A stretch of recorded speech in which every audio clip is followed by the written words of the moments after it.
kicking the head with the frozen boot is the vision for it will be raising an army of um, empathetic people.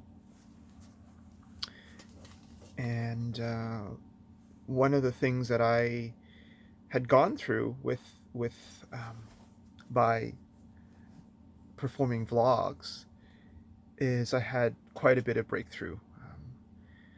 Um, I I had got myself into a couple of intense physical and emotional affairs, but I can say only a couple, right? But it really isn't. It's much more than that. Much more because I had um, affairs that I didn't even know that I had affairs, emotional affairs, affairs that I didn't act in the physical, but they were affairs nonetheless. Um, and from that, I am on this journey, and about 2 years ago, actually 4 years ago, uh, the first physical affair had come out. Um, this affair was with Aki. Um, sorry, my wife's name is Annie, and I have two girls, Christina and Emma. Emma's actually the oldest.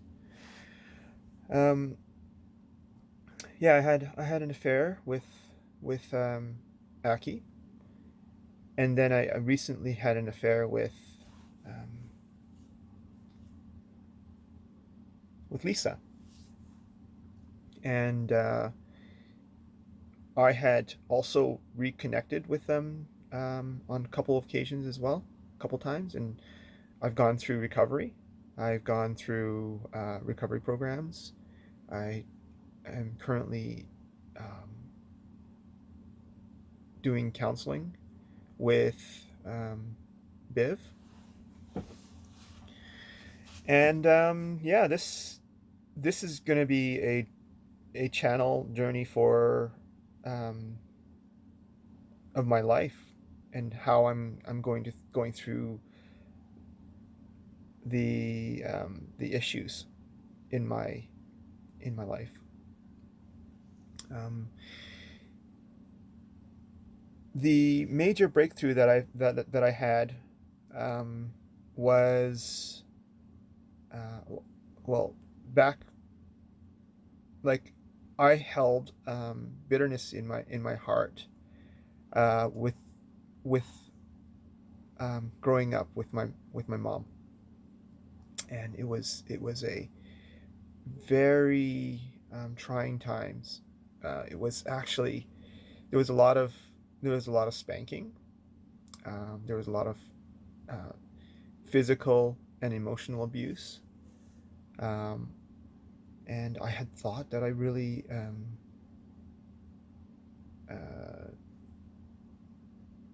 I that's where I went to come to Christ. I believe God had actually led me to Christ early in my life. Um, I have been forgiven. I believed, um, and I thought everything will be um, hunky dory with uh, with this, and I had married Annie, and didn't know anything really. Actually, I thought I was just working on the operating of self, good and bad, right from wrong, and yeah. So I had the affairs. I don't know why, um, and this channel will journey through that because I think this is important. Not just for those who are watching, but for me. Um, I think the last episode was me discussing why this is so important to me. And I the break there were several breakthroughs, um, tur turning points, um, and one of the major turning points in my life was when Emma came. Emma was born. So I didn't know what to do. I didn't know what to do with my mom or my relatives. I wanted to share this joy with them. But I had this sort of reservation because um, there had been so many incidences that just caused me to be on the defensive. And um, I had this dilemma. I just didn't know what to do, and I was praying and praying, and a verse came to my mind. The verse was, um, "Forgive her, because you have been forgiven. My forgiveness for you is greater than having to forgive others." And aha, that was an aha moment for me. Aha. So that freed me to allow her to have, you know, Emma to have a relationship with um, her grandmother. But there were boundaries. There had to be boundaries around it, and um, I thought that was the way to do it. And later on, I just had um, I had I had the affairs. I had everything, and it just came back to my mom again, the origin of my hurt. And really now, I mean, I have an awesome relationship with her, but even right now, I had to go through another journey, um, which is amazing. I'm sharing this with you because it's important. Um, I had I had um, when the affair had come to light. I had I had um, you know, did the simple prayer of asking for forgiveness, and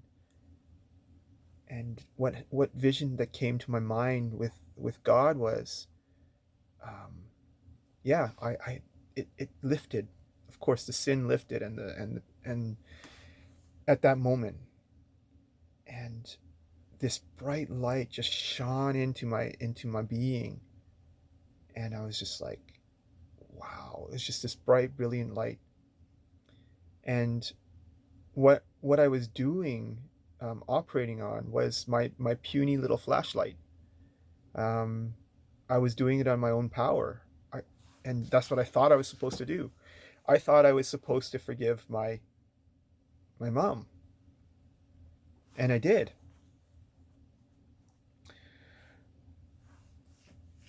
Later on, um, during this time, I listened to this excerpt, this amazing sermon from Corrie, and she said she had to actually face her enemy, her um, oppressor, a guard from the concentration camps. And I have a link that you can go to, that you can listen to this particular um, excerpt. But she said this guy was asking for forgiveness, from one of his victims, and Corrie ten Boom said she could not, and I'm like, this is strange. Why could she not? And then, of course, she said, but I know one who can. And that struck a chord with me. Why she said that she could not. Actually, this is the real feelings coming from her. And I didn't know this at the time, but now I know. And the aha moment didn't actually come until like 2 years later, I think, when I was actually going through counseling with Biv. My buddy Maniels.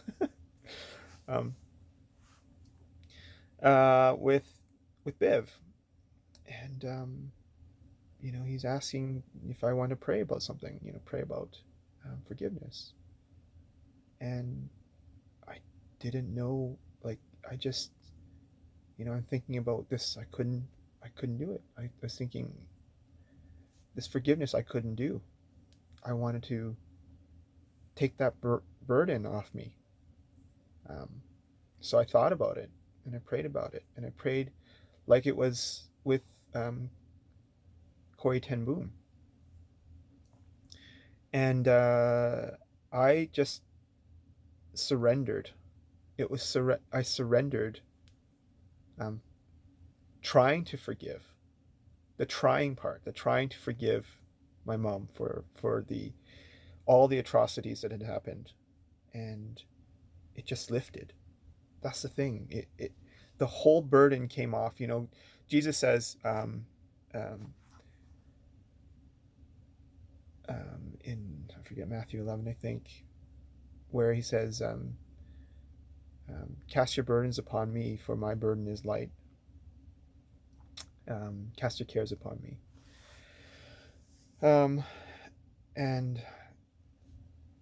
And this is the same. This is the thing. I just couldn't do it. I could no longer do it on my own power. So my puny little flashlight shining the sin in my own life, and forgiving myself, and then surrendering, having to do this, the forgiving part. I was doing it on my own power to forgive.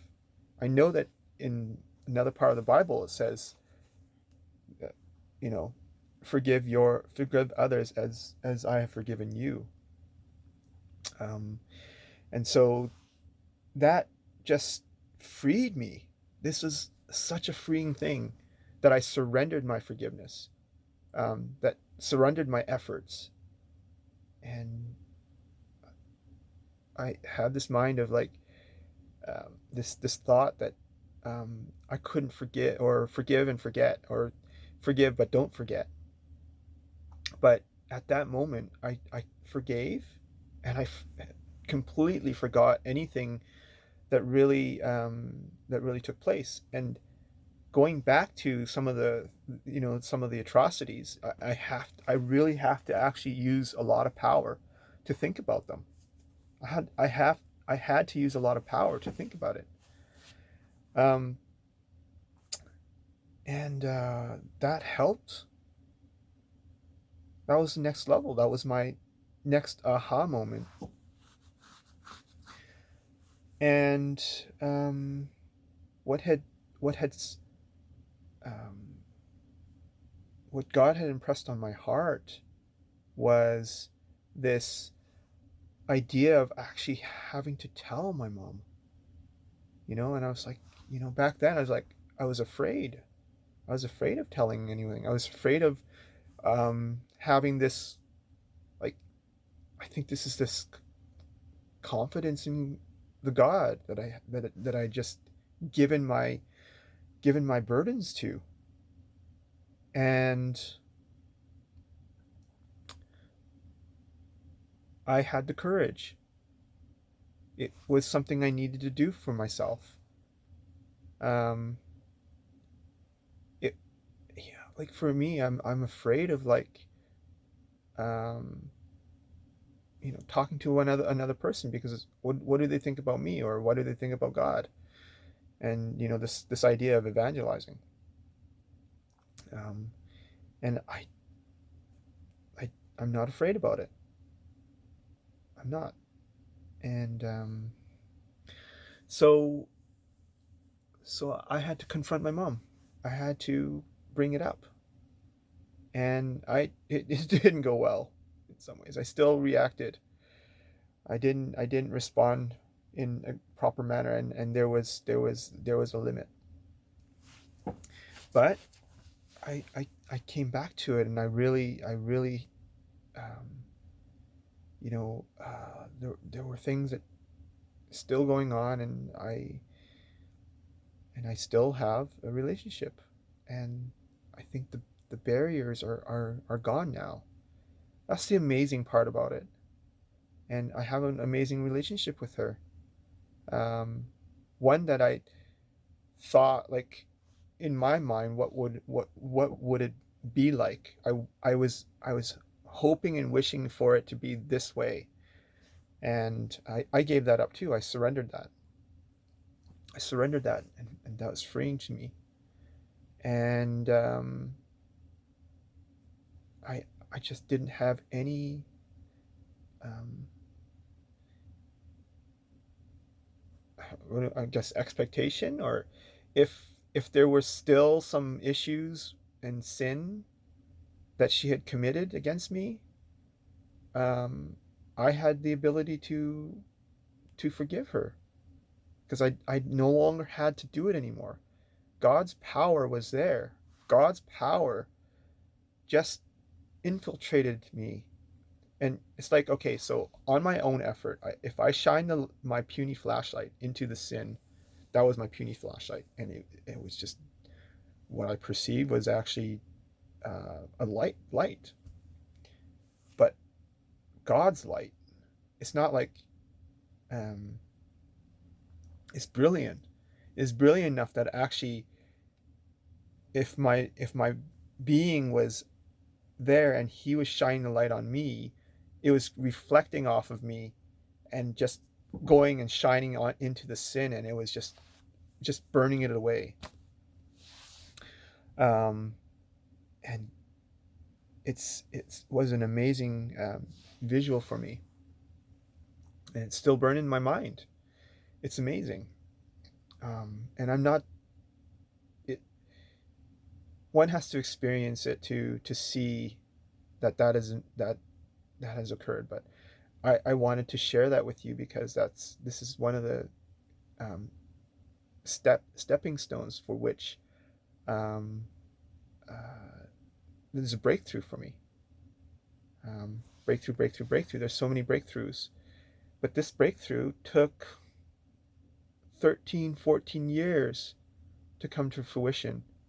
I don't know if I was praying for it, um, but only God could have done this. So I'm just amazed, and I thank God that I've gone through this journey. Um, I will in future in future videos, I will go and break down some of my uh, what I discover, actually. Some of my videos actually are just like what I say, and then that's it. And then I come and revisit it, and then I have new insight into my thoughts, and it's freeing. It's really freeing for me, and I hope it helps you to free yourself. But what does kicked in the head with a frozen boot mean? Um, it's a wake up call. It's a wake up call to showing empathy. It's a war against sympathy.